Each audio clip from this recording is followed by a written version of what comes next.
मस्त महीना है। फागण जो आगे आएगा उसको मस्त महीना इसलिए माना गया कि ना तो सर्दी रहती उस टाइम पे, गर्मी भी नहीं आती अच्छी तरह से, बड़ा सुहाना मौसम होता है। पेड़ पौधों पे नए फूल पत्ते कलियां होती हैं, फलों से लग जाते हैं। अपना कृषि प्रधान देश है, खेतों में देखोगे तो गेहूं सरसों के यो समझो जैसे किसानों के खेतों में सोने की थैलियां रखी हुई है। उसको देख के मन प्रसन्न होता है, क्योंकि 6 महीने जो उन्होंने मेहनत की है उसका फल है वो। संतों ने उसकी तुलना इंसान के जीवन से की है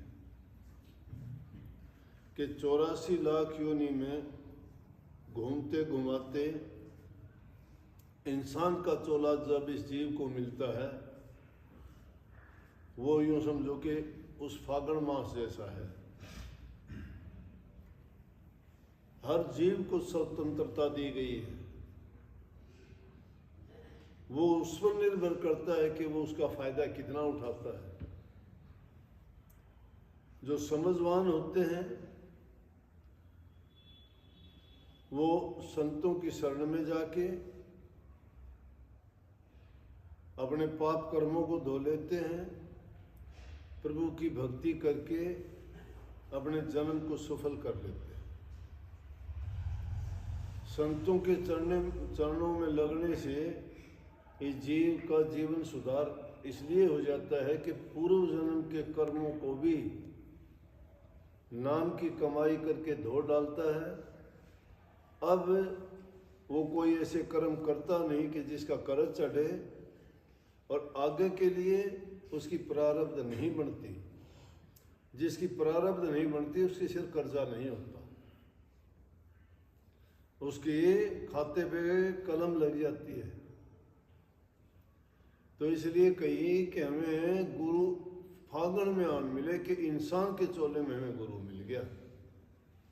हमारे पूर्ण भाग हैं, पिछले जन्मों के नेक कर्म हैं, हमारे भाग्य के कारण, नेक कर्मों के कारण, चाहे उसका कारण कुछ भी रहा हो, हमने नेक कर्म किए होंगे, पुण्य कर्म किए होंगे, संतों की कृपा हुई होगी, मालिक की दया दृष्टि हम पर गिरी होगी, उसके कारण हमें इंसान का चोला मिल गया। और अब देखो संतों की शरण में, इसलिए कई पूर्ण पिछले भाग रे गुरु आन मिले फागण में। फागण का अंदर इंसानी चोले में आके गुरु मिल गए, और 84 लाख योनि में कहीं गुरु नहीं। और फिर क्या कही कि गुरु मेरे पाग रंगे जिस रंग में। पाग ताज माना गया है मनुष्य की, चाहे उसको कोई टोपी कैप के रूप में पहनता है, कोई ताज के रूप में पहनता है, कोई पगड़ी के रूप में सिर पर लगाता है, वो इंसान की इज्जत सम्मान का एक सूचक है, चिन्ह है। और उसमें कहते हैं कि मेरे गुरु जिस रंग में पाग रंगेंगे, मतलब मेरा गुरु जो सत्संग के द्वारा मुझे ज्ञान देंगे, ज्ञान सिर से उपजता है, ये ज्ञान का भंडार है कि इससे निकली हुई चीज गुरु मेरा जब ज्ञान देगा, उसी ज्ञान के रंग में मैं भी रंग जाऊंगा। चीर रंगने का मतलब है मेरे रंग, मेरे विचार, मेरे ख्यालात को मैं गुरु के ख्यालात के रंग में ही रंग दूंगी। जैसा मेरा गुरु मुझे बताएगा वैसा मैं कर लूँगी। रूह कहती है कि गुरु मेरे पास जिस रंग में रंगेंगे, जिस रंग में, जिस ख्यालात में, जिस ज्ञान की गंगा जो बहाते हैं, उसमें मैं भी अपना उसी रंग में रंग जाऊंगी। और दोनों का जब एक रंग हो जाएगा तो मेरे भी कोई पाप कर्म का धब्बा और दाग नहीं रहेगा, और मैं बेदागन हो जाऊंगी। जिस पर दाग नहीं उसमें कर्म की लाग नहीं। जिस पर दाग रह जाता है वो काल कर्म का मारा हुआ जीव है, उसको कष्ट दुख भोगने पड़ते हैं। और आगे क्या कहा,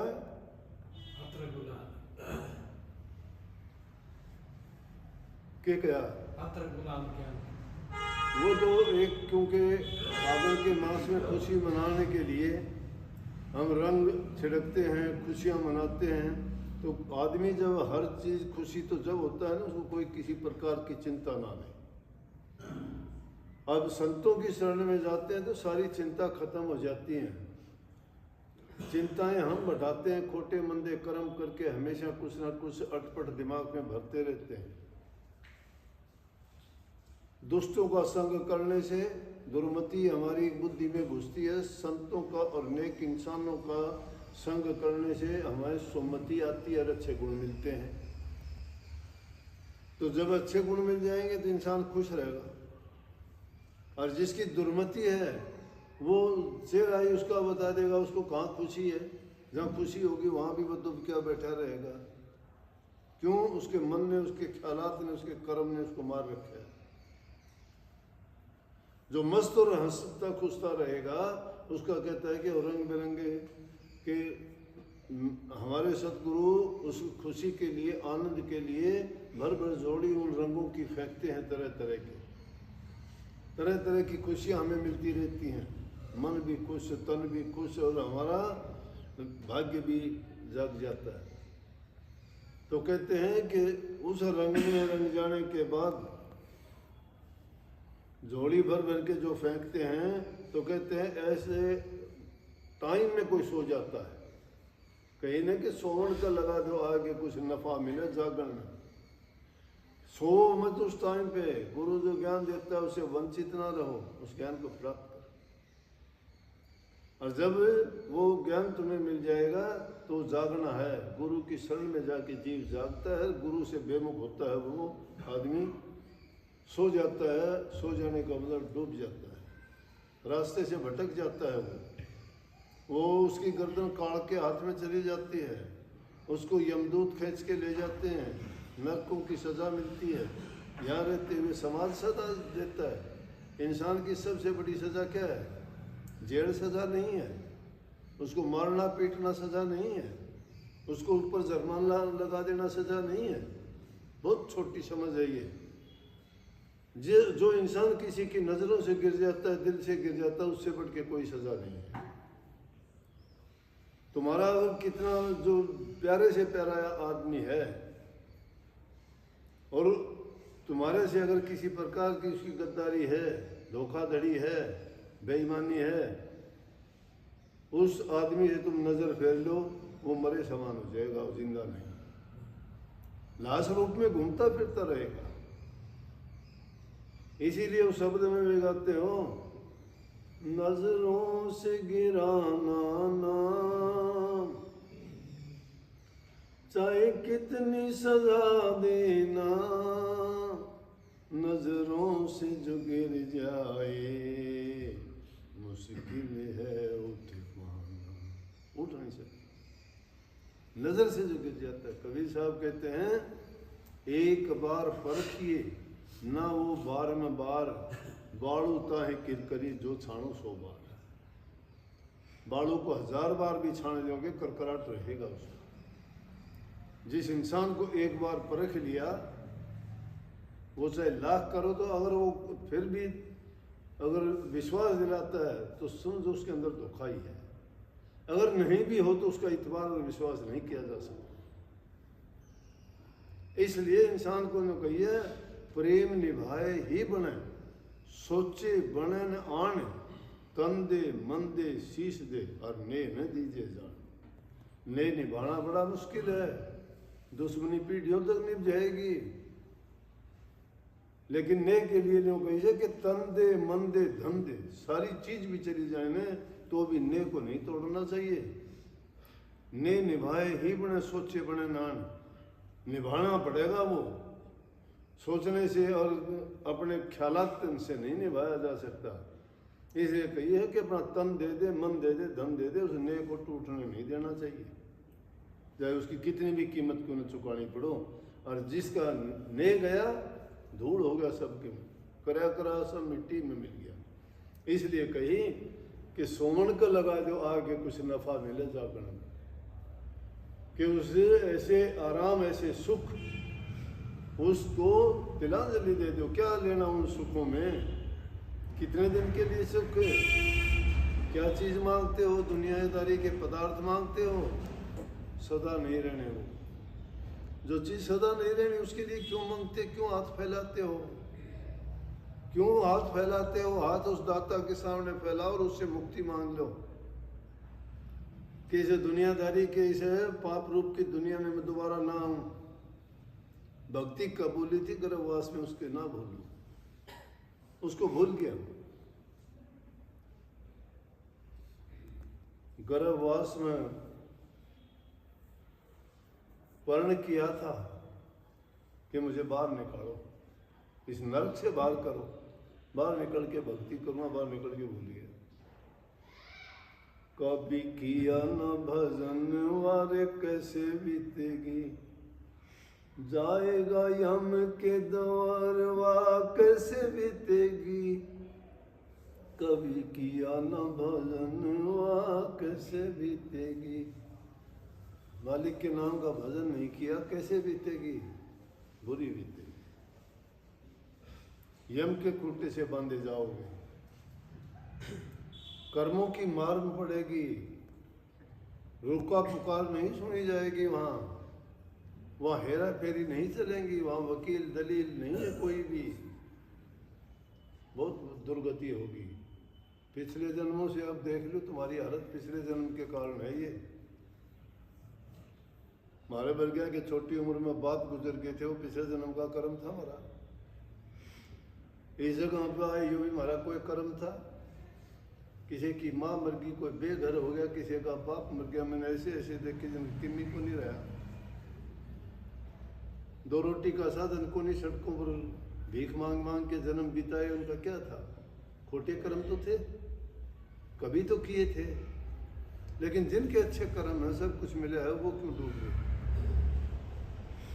कहते हैं उसके आनंद में क्या है कि वहाँ अगर भजन करोगे, अंतर में जाओगे, अनहद नाद बजते हैं, खुशियाँ मनती हैं, घड़ियाल घंटे बजते हैं, वहाँ बिना दीपक का प्रकाश है, बिना किसी साधन के। वहाँ राग 3600 राग होते रहते हैं, और उन रागों को सुन के बैराग पैदा हो जाएगा तुम्हें, बैराग। वो राग सुन के राग लगना हो जाए किसी भी चीज़ के लिए, उसकी तीव्र इच्छा बढ़ जाना, उसकी लगन लग जाना। वो लगन जब लग जाती है तो आदमी एक बैरागी हो जाता है, उसी चीज़ में मस्त हो जाता है, ऐसे नहीं छूटता।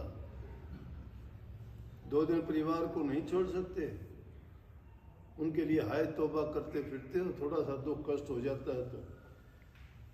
लेकिन ये कभी नहीं सोचते कि क्या लेके आए थे, क्या लेके जाएंगे, यहीं मिले थे, यहीं छूटेंगे। ना हम उनके, ना वो हमारे। हमारा टाइम आओगा हम चले जाएंगे, उनका टाइम आओगा वो चले जाएंगे। लेकिन समझ नहीं आती।